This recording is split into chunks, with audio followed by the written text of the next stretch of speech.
বিব্রত তো অনেক সময় হয়, কিন্তু কিছু করার নেই। আসলে আমাদের সাংবাদিক ভাই বোনেরা ওনারা অনেক কিছু নিয়ে নিউজ করবেন, দর্শকদের অনেক কিছু জানার আকাঙ্ক্ষা থাকবে। সো এটা হবেই, হয়ে এসছে আজীবন সবার ক্ষেত্রে। সো এটা নতুন কিছু না, তবে আমি বলবো যে আপনারা একটু সবাই সবার জায়গা থেকে যতটুকু রেসপেক্ট দিয়ে আসলে একজন শিল্পী বা শিল্পীদেরকে প্রেজেন্ট করা যায় যেটা বড় সেটাই। যারা আছেন রেসপেক্ট, সবকিছুর একটা সময় আছে, সবকিছুর একটা আছে যে সময়, স্থান, কাল, পাত্র। আজকে আমরা একটা প্রোগ্রামের ব্র্যান্ড লঞ্চে এসেছি।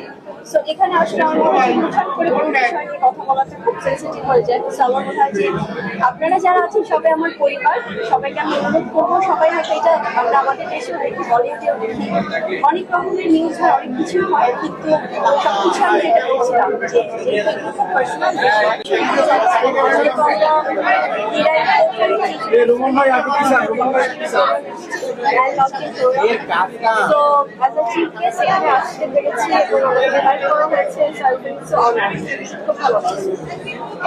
আমি খুবই মিনিমাল মেকআপ ইউজ করি সবসময়, কিন্তু আমাদের প্রফেশনের জন্য। আর যেহেতু আমরা মেয়েরা সবসময় সেজে গুজে থাকবে, মেকআপ ইউজ করবে, খুবই স্বাভাবিক। আর আমি যদি বলি আমার প্রিয় মেকআপ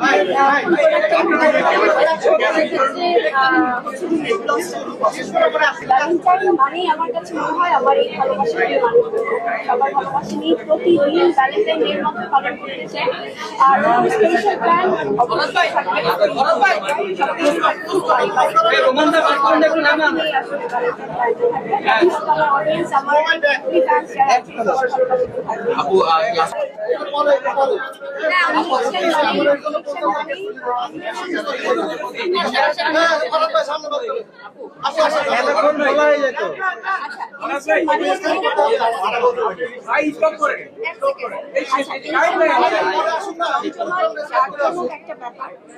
আমি অবশ্যই চাই, আমরা জানি না এখন পর্যন্ত যে গভর্নমেন্ট থেকে তারা আসছে, সরকার তারা গঠন করছে, তবে একজন সচেতন বাংলাদেশি নাগরিক হিসেবে আমার চাওয়া থাকবে যে আমরা যেন নিরাপদ থাকতে পারি, আমরা যেন নারী পুরুষ বৈষম্য সেটা আসলে খুব বেশি আমরা না রাখি। কারণ আমরা সবাই সবার মতো করে 2026 সালে একটি শান্তিপূর্ণ সিচুয়েশন চাই, এবং আমরা চাই যে যেন প্রত্যেকের জায়গায় বাংলাদেশে নিরাপদ রাখে, এবং সেক্ষেত্রে আমি সুস্থ